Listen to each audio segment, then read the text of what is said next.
An old man named Don Evaristo is treated as a burden by his daughter-in-law inside his own home in Colonia Providencia, Guadalajara. She tells him to be quiet, denies him a warm meal, and humiliates him in front of his grandson, as if his old age didn't deserve respect. Every day he endures contempt and cruelty, without defense or voice. How much abuse can a father who gave his life for his family endure? Tell me where you're watching from. Leave a like if this story moves you, and subscribe. At 7 in the morning, the kitchen breathes steam and chlorine. The kettle whistles its high-pitched song, the cold tiles bite at Don Evaristo's bare feet, and a sour smell of reheated grease floats near the half-open window. On the table sits a sticky vinyl tablecloth. On the wall, a clock that runs 2.5 minutes slow. He stands there in his worn wool sweater, his hands trembling as he scrubs the plates with lukewarm water that no longer produces a decent foam. The refrigerator hums its tired song. From its interior comes the damp air that brushes against the old man's face. Valeria, his daughter-in-law, appears immaculate. Expensive workout clothes, white sneakers without a single stain, a sweatshirt that still carries the scent of imported perfume. She crosses the kitchen without meeting his eyes, leaves her half-drunk juice glass beside the sink, and without a single "please," points to a greasy tray. "Clean it well, and don't make noise. Matthew has his online class." Her voice is thin and sharp, like a knife that shows no mercy. Don Evaristo nods and lowers his gaze, careful that the water doesn't splash onto the polished floor. The difference between them fills the room like smoke. She stands pristine and confident. He appears fragile and diminished by a cold that doesn't come from the weather, but from the treatment. When Don Evaristo asks, barely in a whisper, for a hot coffee, Valeria pushes the cup toward him with an impatient gesture and a curt, "Don't get used to it." The lukewarm sip burns with shame more than heat. Then comes a sharp sound, the dishwasher door slamming shut. The old man stands still with the sponge in his hand, and in the silence that follows, his contained breathing can be heard, like someone holding back tears to avoid being a bother. The morning light struggles through the window, casting long shadows across the checkered floor. Don Evaristo's reflection wavers in the steel surface of the sink, distorted and small. His fingers, gnarled from decades of labor, move mechanically over the dishes. The water runs cold now. He doesn't complain. Complaining would mean speaking, and speaking would mean disturbing the careful silence that Valeria demands. From the living room comes the sound of Matthew's voice, bright and young, reciting something for his teacher. The boy's laughter floats through the hallway, a sound that once would have made Don Evaristo smile. Now, it only reminds him of how separate he has become from the life of this house. He remembers when Santiago first brought Valeria home, her smile wide and warm, her hand extended in greeting. That woman seems like a ghost now, replaced by someone whose eyes hold only irritation when they land on him. The clock ticks its slow rhythm. Outside, cars pass on the street, their engines humming a different kind of life. Don Evaristo can see a slice of Guadalajara through the window, the jacaranda tree in the neighbor's yard, the white wall of the house across the street, the sky that promises another hot day. His world has shrunk to this kitchen, these tiles, this sink. Valeria returns, her phone pressed to her ear. She speaks in rapid bursts to someone about a yoga class, about brunch plans, about a sale at a boutique downtown. Her voice changes when she addresses these other people, becomes light and musical. When she ends the call, she glances at Don Evaristo and her expression hardens again. "Did you finish?" she asks, though she can see the dishes still piled beside him. "I need the counter clear. I'm making protein shakes." He moves faster, his wet hands slipping on the plates. One nearly falls, but he catches it, his heart jumping. A broken plate would mean words he doesn't want to hear, looks he can't bear. Valeria sighs, a long theatrical sound, and begins pulling containers from the refrigerator. Almond milk, protein powder, organic berries that cost more than Don Evaristo's meals for a week. She works around him as if he's furniture, her elbow occasionally bumping his arm, pushing him further into the corner. The blender roars to life, its violence filling the small space. Don Evaristo flinches. Valeria pours her shake into a tall glass, takes a long drink, and wipes her mouth with the back of her hand. A drop falls on the counter. She looks at it, then at him. "Clean that," she says, though she's standing right there, though the cloth is in her reach. He shuffles over, wipes the single drop with his worn dish towel. She watches him do it, her face blank. Matthew appears in the doorway, his tablet under his arm. "Grandpa," he starts, but Valeria cuts him off. "Your class is in 5 minutes. Go." The boy hesitates, looking between them, then retreats down the hall. Don Evaristo feels the loss of even that small connection like a physical ache. When the kitchen finally empties, when Valeria takes her shake and her phone to the living room, Don Evaristo allows himself to lean against the counter. His lower back throbs. His feet are ice cold. The morning has barely begun, and he already feels exhausted, not from the work, but from the weight of being unwanted. He looks down at his hands, at the wedding ring that still circles his finger after all these years, and remembers Rosa. She would not recognize him now, this diminished version of the man she married. The thought brings water to his eyes, but he blinks it away quickly. Tears would be another weakness, another excuse for Valeria, to remind him of his burden on the household. The kettle has gone cold on the stove. The kitchen settles into its daytime quiet, the hum of appliances and the distant sound of traffic. Don Evaristo picks up his coffee cup, the one Valeria gave him with such reluctance, and takes another sip. It's barely warm now, bitter and weak. He drinks it anyway, standing by the sink, looking out at the small square of sky visible through the window, and wonders how many more mornings like this one stretch ahead of him. Don Evaristo was born in Nochistlán, Zacatecas, in a house with dirt floors and walls that let in the wind. His father was a mason whose hands were always covered in cement dust. His mother sold tamales from a wooden cart.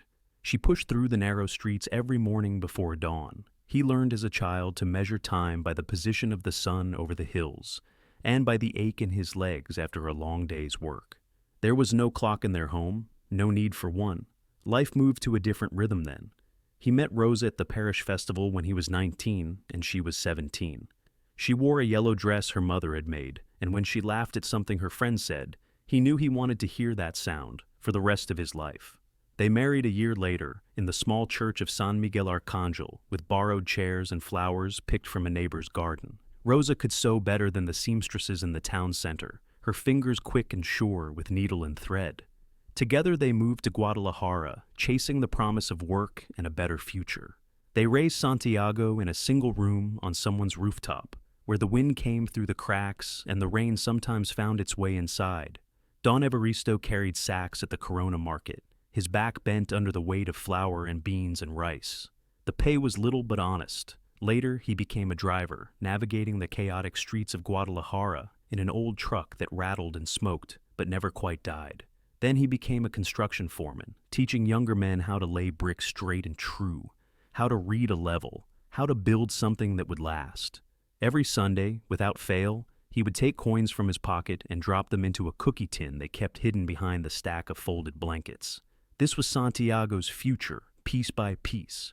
When the boys showed interest in books, they found a way to buy them, even if it meant eating beans and tortillas for a week straight. When Santiago needed shoes for school, Rosa stayed up through the night sewing dresses for other women, and Don Evaristo took extra shifts loading trucks at the market. They never told the boy about these sacrifices. What good would it do?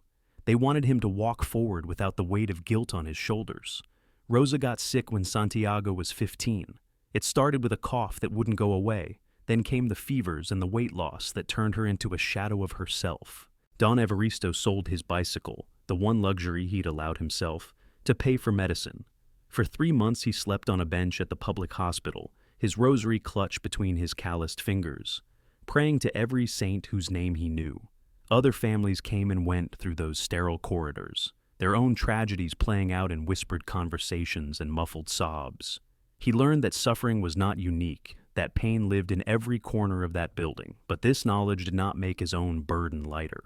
Rosa died on a Tuesday morning in spring when the jacarandas were blooming outside the hospital window. Her last words were about Santiago, about making sure he finished school, about not letting him give up his dreams to grieve. Don Evaristo promised her everything she asked for, his voice breaking, his hand holding hers until it went cold. The funeral was small but dignified. Neighbors brought food. The priest spoke kind words.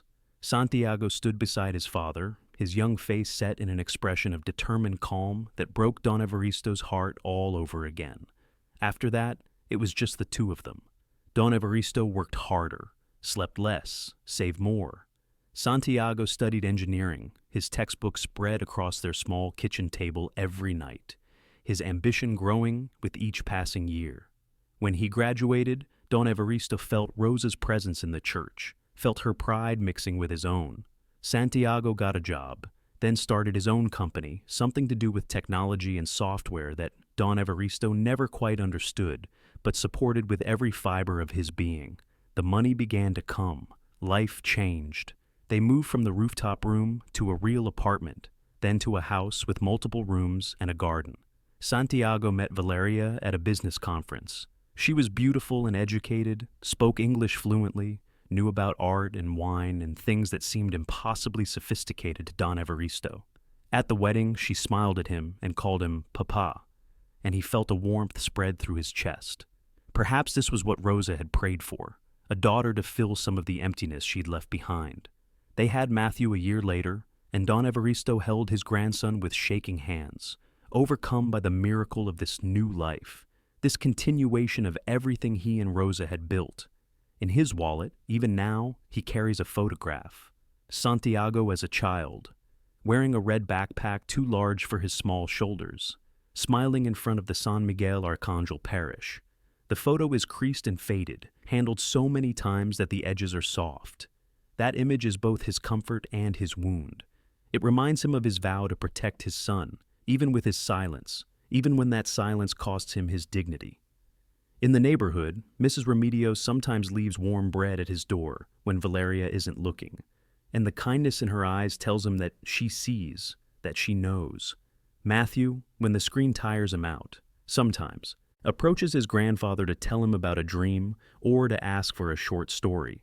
And in those moments, Don Evaristo feels that everything might improve. He believes, the way people who pray slowly believe, that things have their time, that goodness does not disappear even when it seems hidden, that life can turn just when you least expect it. At night, alone in his small room, Don Evaristo takes out his rosary. The beads are smooth from decades of use, warm in his palm. He prays for Santiago's success. He prays for Matthew's happiness. He prays for Valeria, though the words catch in his throat. He prays for Rosa, telling her about her grandson, about the life they built extending into this new generation. He prays for patience and strength. He prays for the courage to endure whatever comes next. And sometimes, in the quiet dark, he allows himself to remember the young man he used to be, strong and sure, carrying Rosa across the threshold of their first home, believing that love and hard work could overcome anything. The days turn hard as stale bread. When there are no visitors, no witnesses, Valeria's demands multiply like weeds. She orders Don Evaristo to scrub the patio until his hands split open in raw red cracks. The concrete is rough, unforgiving, and the brush she gives him has stiff bristles that tear at his palms. He works on his knees, the sun beating down on his back, while she watches from the shade of the doorway, her arms crossed, her expression unreadable. When he finishes one section, she points to another. "You missed a spot there, and there. Are you even trying?" The food she serves him comes cold, sometimes with a strange smell that makes his stomach turn. He eats it anyway, his eyes down, trying not to taste too much. Once, he mentioned that the chicken seemed off, and she laughed, a sound without humor. "At your age, you can't distinguish flavor anymore. Just eat it and be grateful." The words landed like stones. Grateful. He tries to be. He tells himself that he has a roof, a bed, a place in his son's house. But gratitude feels like a coat that no longer fits, tight across the shoulders, binding his movement. She forbids him from answering the phone when it rings. "You'll just confuse people," she says. "You don't know how to take messages properly." So he sits and listens to it ring, wondering who might be trying to reach him, wondering if Mrs. Remedios is calling to check on him, if an old friend from the market days remembered his number. The television remote disappears from the living room, and when he asks about it, Valeria shrugs. "We can't have you changing channels when Matthew is studying. You'll just have to find something else to do." He spends his afternoons in his room, sitting by the window, watching the street below, counting the cars that pass. She makes him carry heavy shopping bags from the car, groceries that cut into his palms and make his shoulders scream. He struggles up the stairs, his breath coming in short gasps while she walks ahead with her purse and nothing else. Once he stumbled, nearly fell, and she turned with irritation rather than concern. "Be careful. I don't have time to take you to the hospital if you break something." He catches himself against the wall, his heart hammering, and continues climbing. He grows thinner. The sweater Rosa knitted him decades ago now hangs loose on his frame. His reflection in the bathroom mirror startles him. This gaunt stranger with hollow cheeks and eyes that seem too large for his face. At night, he sits by the window in his room, listening to the sound of cars passing below, afraid to cough and disturb anyone. The cough has been with him for weeks now, a dry rasp that catches in his chest. But he doesn't mention it. Mentioning illness would be asking for attention, for care, for things he no longer feels entitled to request. One afternoon, Matthew is doing homework at the kitchen table, and Don Evaristo, trying to help, suggests a different approach to a math problem. It's simple geometry, something he remembers from his construction days, angles and measurements. Valeria appears in the doorway like a storm cloud. "Don't confuse him with your old methods. They teach differently now. Stay out of it." Her voice is ice. Matthew looks between them, his pencil frozen midair. Don Evaristo nods and retreats to his room, the shame hot in his chest. That night, he lies in bed unable to sleep, and he hears Valeria's voice in the hallway. She's on the phone, her words drifting under his door.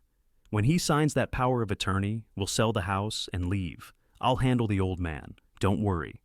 The words pierce deeper than any insult she's thrown at him face to face. A power of attorney, selling the house, handling him.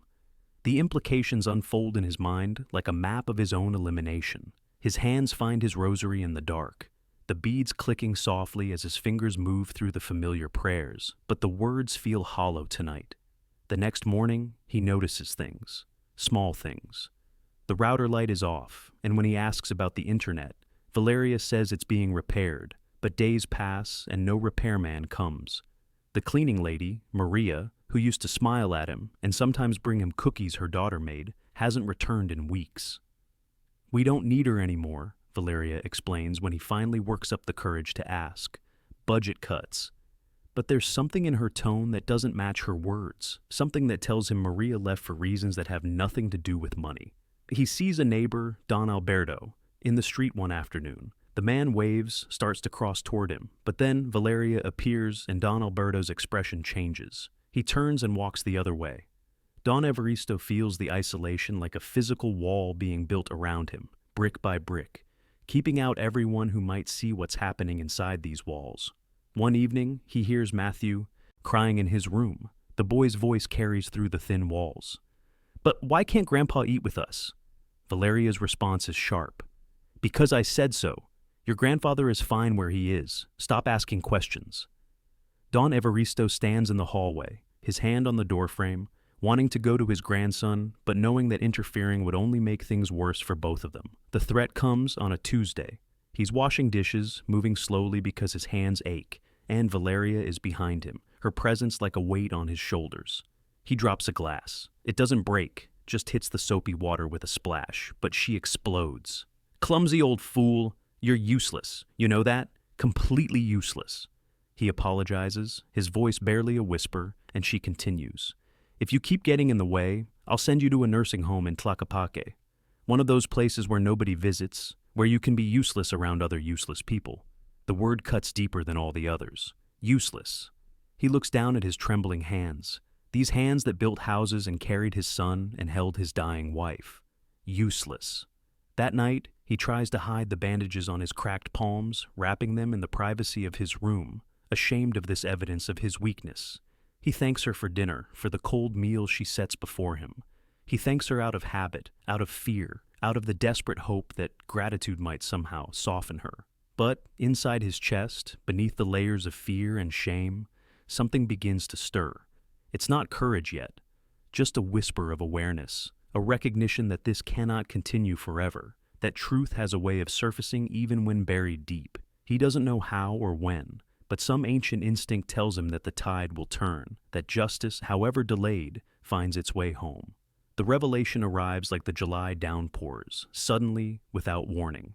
Santiago returns on a Thursday, a day earlier than expected. His business trip to Monterrey postponed due to a canceled meeting. He enters the house without announcing himself, his key turning quietly in the lock, his briefcase still in hand. He hears something from the kitchen, a sound that doesn't belong in his home, the clatter of dishes hitting the floor, his father's voice saying, I'm sorry, over and over like a prayer. He pushes open the kitchen door and stops. The scene before him seems to freeze, every detail sharp and wrong. Don Evaristo's plate lies face down on the tile floor, soup spreading in a dark puddle, vegetables and broth mixing with the dirt from someone's shoe. That shoe belongs to Valeria, who stands with her arms crossed, her white sneaker leaving its imprint in the mess. His father is on his knees, already reaching for a cloth, his hands shaking so badly that he can barely grasp it. What happened here? Santiago's voice comes out harder than he intends. Valeria turns, and for just a moment, he sees something flicker across her face, before the mask of composure settles back into place. He was clumsy. I told him to clean up quickly. Nobody invited him to give opinions at the table. The words land with calculated coldness. That word, nobody, echoes in the space between them. Santiago has spent years building capital, constructing teams with patience and strategy, reading people and situations to know when something is fundamentally wrong. This moment feels wrong in every possible way. Don Evaristo struggles to his feet, still apologizing, still trying to minimize what Santiago has just witnessed. It's nothing, son. I just dropped it. My fault. But the old man's eyes won't meet his, and there's something in the set of his father's shoulders, a defeated curve that Santiago doesn't remember being there before. When did his father become so small? When did fear become the default expression on his face? From the dining room comes Matthew's voice, quiet but clear. Dad, I recorded it. The boy appears in the doorway, his tablet clutched against his chest, his face pale. He's been crying recently. Santiago can see the redness around his eyes. I recorded some of it. I didn't know what else to do. His son's voice breaks on the last word, and something in Santiago's chest cracks open. Matthew hands over the tablet with trembling fingers. The video starts mid-scene. Valeria standing over Don Evaristo while he eats his lunch standing up at the counter, his plate balanced on the edge. Her voice comes through the tablet speaker, cold and precise. I don't want to hear you when I'm on my calls, you understand? Eat quietly. Better yet, don't eat until I'm done. The old man nods, sets down his spoon, waits. The video shakes slightly as Matthew's young hand struggles to hold the device steady. Another clip. Valeria instructing Don Evaristo to take out the trash in the rain, refusing to let him use an umbrella. It's just water, you won't melt. Another, her ordering him to stand in the corner of the kitchen while she has friends over for coffee, telling him to stay out of sight. There are no theatrical screams, no dramatic violence, just the steady, relentless erosion of one person's dignity by another, the cruelty of the everyday, the kind that happens behind closed doors where witnesses are scarce, and the victim has been taught that speaking up would be a burden. Santiago feels his phone vibrate in his pocket, a message from Maria, the cleaning lady they let go weeks ago. He had wondered about that, had meant to ask Valeria why they suddenly didn't need help anymore, but work had been consuming, and he'd let it slide. The message contains a voice note. He plays it, and Maria's voice fills the kitchen, apologetic but firm. Mr. Santiago, I'm sorry I left without saying goodbye to your father. I couldn't stay. I couldn't watch it anymore. The way she treats him when you're not there. I spoke up once and she fired me. I should have told you before. I'm sorry. I'm so sorry. The pieces arrange themselves into a picture Santiago doesn't want to see but cannot ignore. The weight loss. The way his father flinches at sudden sounds. The quiet that has settled over the house like dust. The way Matthew has become withdrawn, his laughter less frequent. All of it has been happening while Santiago focused on quarterly reports and client meetings and expansion plans, while he told himself that his family was fine, that Valeria was handling things at home, that his father was content in his old age. Don Evaristo reaches out, his hand finding Santiago's arm. Son, please. She's just stressed, taking care of all of us. It's my fault for being underfoot. The old man is still protecting her, still making excuses. And this breaks something fundamental in Santiago. His father, who carried him on his shoulders through street markets, who sold his bicycle to pay for medicine, who slept on hospital benches for months, is now begging him to overlook his own mistreatment. No, Papa. Santiago's voice is gentle but absolute. This is not stress. This is not your fault. This is abuse. The word hangs in the air. Valeria's face goes rigid. That's ridiculous. You're overreacting to a few moments taken out of context. But her voice lacks its usual confidence, and her eyes dart toward the door, as if calculating escape routes. Santiago pulls out his phone and makes a call. Roberto, it's Santiago. I need your help. Legal advice, now. Roberto is his attorney, a friend from university days, someone who has helped navigate business contracts and property disputes. Now Santiago needs him for something more personal, more urgent. I need to know about elder abuse, protection orders, what can be done immediately. Mrs. Remedios appears at the kitchen door, having heard the raised voices from her house next door. She's a small woman with silver hair and eyes that miss nothing. She's lived in this neighborhood for 40 years, has watched Santiago grow from a boy with scraped knees into a man with a company and a family. Mijo, she says, her voice steady, I need to tell you something. I've seen your father crying in the patio, more than once. I've heard things through the walls that made me pray extra rosaries at night. I should have come to you sooner. Forgive me. Santiago looks at his father, really looks at him. The bandages on his hands, poorly hidden under the cuffs of his sweater. The way he holds himself, as if trying to take up less space. The fear in his eyes that has nothing to do with dropping a plate and everything to do with systematic degradation. In Don Evaristo's face, Santiago sees something new, breaking through the layers of shame and submission. A flicker of hope. Not happiness, not yet, but the beginning of returned dignity. The knowledge that he has been seen, that his suffering has been witnessed and believed. Santiago places his hand on his father's shoulder, feeling how thin it has become beneath the wool. Papa, nobody is going to hurt you anymore. I promise you that. The words are simple, without drama, but they carry the weight of an unbreakable vow. Don Evaristo's eyes fill with tears, the kind that come from relief so profound it feels like pain leaving the body. The following afternoon, Santiago convenes a meeting in the living room. The windows stand open, letting in the gentle heat of Guadalajara, carrying with it the scent of late-blooming jacaranda from the street below. Roberto, the attorney, sits in the armchair near the bookshelf, his briefcase open, his legal pad already covered in notes.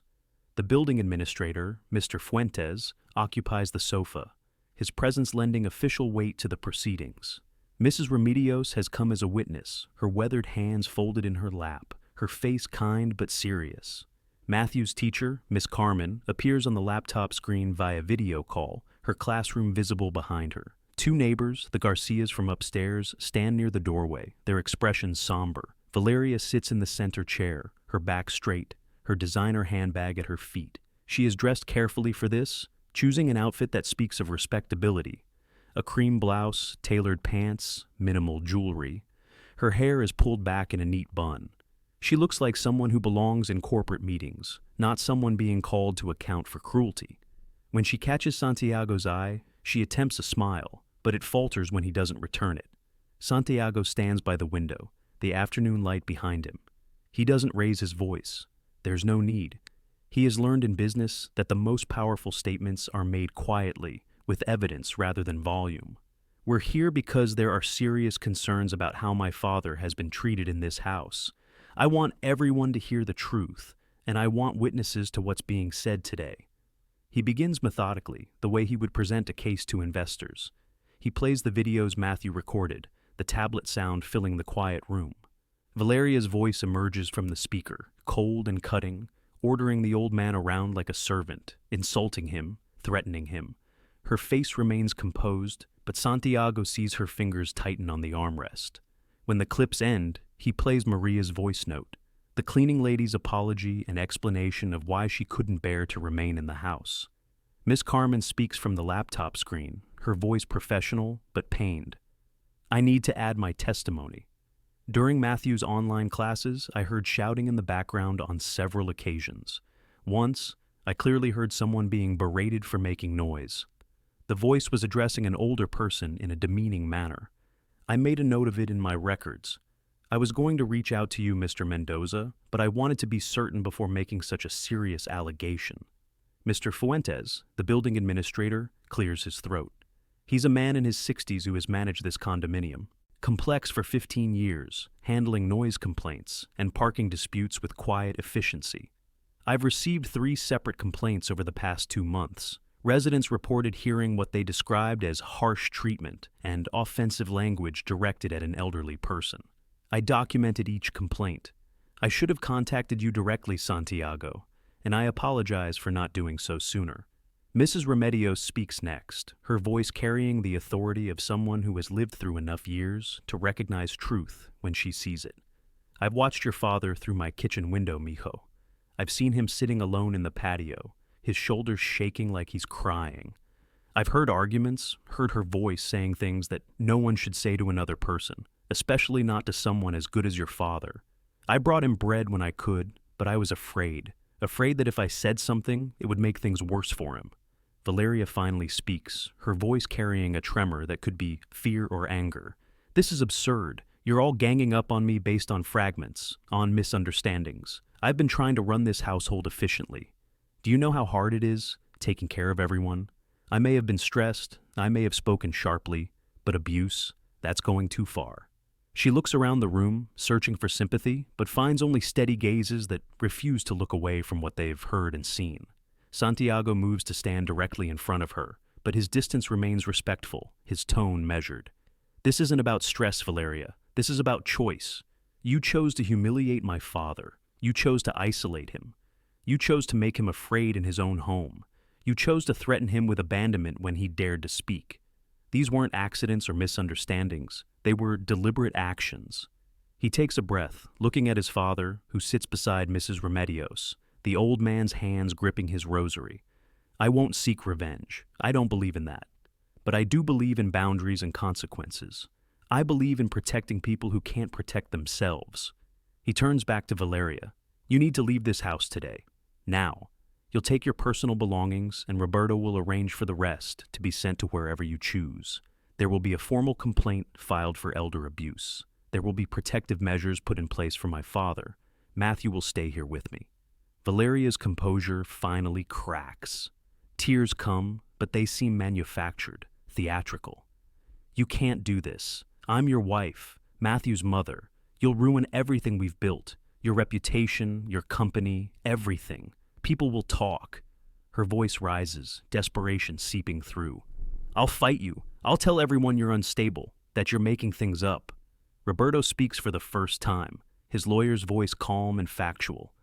Mrs. Mendoza, we have documented evidence from multiple sources. Video, recordings, voice notes, witness testimonies from neighbors, the building administrator, and your son's teacher. If you choose to fight this, all of this evidence will become part of the public record. I would strongly advise against that course of action. The fight goes out of her then, the reality of her situation settling in. She stands, grabs her handbag, and looks around the room one last time. Her gaze lands on Don Evaristo, and for a moment, something flickers in her eyes. Shame, perhaps, or anger at being caught.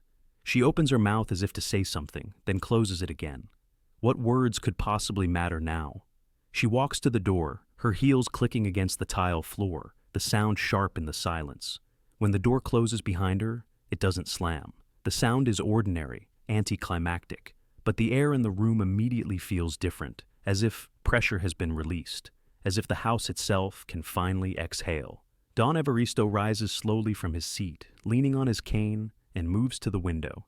He stands there looking out at the street, at the jacaranda trees swaying in the afternoon breeze, at the ordinary life continuing below. He's not trembling anymore. The fear that has lived in his shoulders for months seems to have loosened its grip. Santiago joins him, and they stand together in silence. From the kitchen comes a new sound, the kettle whistling with what seems like happiness rather than urgency. The clock on the wall ticks its steady rhythm, marking time that feels clean again. Mrs. Remedios smiles with her eyes, the kind of smile that holds relief and blessing both. Matthew approaches his grandfather, his young face uncertain, and asks quietly, Abuelo, will you tell me a story? just a short one? The boy's request is simple, but it carries weight. It's an invitation back into the family, a restoration of place and voice. Don Evaristo places his hand on his grandson's head, and his voice, when it comes, is stronger than it has been in months. "See, mijo, I'll tell you about the time your grandmother and I first came to this city, when we had nothing but hope and each other. The house breathes. Respect has returned to claim its rightful place. The weeks that follow bring consequences that are both just and necessary. The formal complaint for elder abuse moves through the system with a speed that surprises even Roberto. The evidence is overwhelming. The videos, the testimonies, the documented complaints from the building administrator, the voice notes, the medical examination that reveals Don Evaristo's malnutrition, and the stress-related conditions he's developed. The case is assigned to Judge Miriam Torres, a woman known for her firm stance on family violence and her refusal to let abusers hide behind closed doors. The hearing takes place on a Tuesday morning in the Civic Court of Guadalajara. The courtroom is modest, with wooden benches worn smooth by decades of use, windows that let in strips of morning, light, and a Mexican flag standing in the corner. Valeria sits at the defendant's table with her attorney, a young man who looks increasingly uncomfortable as the proceedings unfold.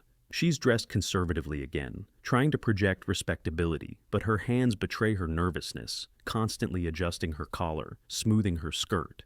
Judge Torres is a woman in her late 50s with steel gray hair and eyes that have seen too many cases of domestic cruelty to be swayed by appearances. She reviews the evidence methodically, watching the videos without expression, reading the testimonies aloud in a clear voice that fills the courtroom. When Maria's voice note plays through the speakers, several observers in the gallery shift uncomfortably. The truth, when spoken plainly, is harder to ignore than when it's whispered behind closed doors. "Mrs. Valeria Mendoza," the judge says, removing her reading glasses and fixing the defendant with a steady gaze. "The evidence presented here demonstrates a pattern of systematic abuse against a vulnerable adult.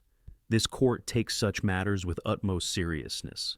The victim in this case is a 78-year-old man who survived on the charity of neighbors because you denied him adequate food, who hid injuries because you instilled fear, who apologized for existing in his own son's home because you made him believe he was a burden." Valeria's attorney attempts to interject, to offer mitigating circumstances, to suggest that stress and cultural differences might explain certain behaviors. Judge Torres raises her hand. "Counselor, I've heard enough explanations. What I need to see is accountability." She delivers her ruling with the precision of someone who has carefully considered both justice and rehabilitation.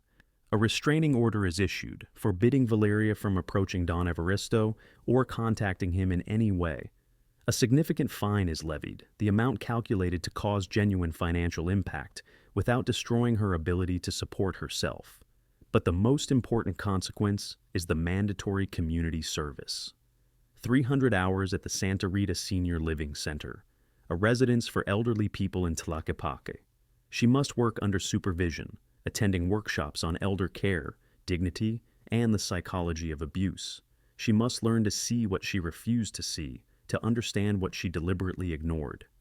"You will serve meals," Judge Torres says, "change bed sheets, listen to stories, sit with people who have no visitors. You will do this not as punishment alone, but as education. Perhaps in serving those you considered beneath you, you will learn what you should have known all along, that age does not diminish worth, that vulnerability demands protection, not exploitation." The judge also orders a formal public apology to be delivered at a community event at the San Miguel Arcangel Parish, where Don Evaristo was married, where Santiago was baptized, where the family's history is woven into the very stones of the building. The parish priest, Father Miguel, is known throughout the neighborhood for his gentle manner and his fierce protection of the vulnerable. When he learns of the case, he offers the church courtyard for the apology ceremony, understanding that true justice includes acknowledgement of harm in front of the community that witnessed it. The news spreads through the neighborhood not as gossip, but as lesson. People who had seen Don Evaristo growing thinner, who had heard things through walls but said nothing out of uncertainty or fear, now speak openly. The case becomes an example cited by social workers, by other families dealing with similar situations, by those who have remained silent too long. Santiago's company, following his lead, implements a new internal protocol for employee family welfare, offering resources for anyone dealing with elder care issues, abuse, or family crisis. The announcement is made at a community gathering with Don Evaristo present, his presence a testament to survival and dignity restored. The day of the public apology arrives in late autumn. The jacarandas have shed their purple blossoms, and the air carries the first hints of cooler weather. The church courtyard fills with people, neighbors, members of Santiago's company, representatives from elder rights organizations, journalists who have followed the case, and most importantly, the elderly residents from Santa Rita, where Valeria has been serving her community service hours. Valeria stands at the front, wearing the simple volunteer uniform from the care center rather than her designer clothes. She looks different, smaller somehow, stripped of the armor of expensive things. Her face shows the weariness of someone who has been forced to confront themselves. When she speaks, her voice carries through the courtyard, amplified by a simple microphone. I stand before you to acknowledge the harm I caused Don Evaristo Mendoza. I treated him with cruelty and disrespect. I made him feel worthless in his own home. I isolated him from kindness. I threatened him with abandonment. I used his vulnerability as a weapon against him. Her voice catches, and for the first time, the emotion seems genuine rather than performative. There is no excuse for what I did. I told myself stories to justify my actions, but they were lies. I saw his suffering and I chose to continue causing it. I am deeply, profoundly sorry. She turns to face Don Evaristo, who stands between Santiago and Mrs. Remedios, his hand resting on his cane, his posture straight. Don Evaristo, I beg your forgiveness. I know I have no right to ask for it, but I ask anyway. What I did to you was unforgivable, and I will carry that knowledge for the rest of my life. The old man looks at her for a long moment. The courtyard is silent. Then, slowly, he raises his hand in acknowledgement. He doesn't speak words of forgiveness. That would be too much. Too soon, perhaps. Too much ever. But the gesture is enough. It says, I see you. I hear you. I release you to face your own conscience. The justice is not in humiliation, but in truth, spoken aloud where everyone can hear. Father Miguel offers a brief blessing, not a sermon, but a reminder that healing is possible, that communities grow stronger when they refuse to look away from suffering, that mercy and accountability are not opposites but partners in the work of restoration. The residents from Santa Rita, some in wheelchairs, some with walkers, applaud. They understand better than anyone what this moment means. That evening, in the living room that has finally become peaceful again, Santiago prepares 2 cups of coffee. He brings them to where his father sits in the comfortable chair by the window, the one that catches the last light of day. He hands 1 cup to Don Evaristo and sits beside him, and for a while they simply drink in silence, the way they used to when Santiago was young and words weren't always necessary.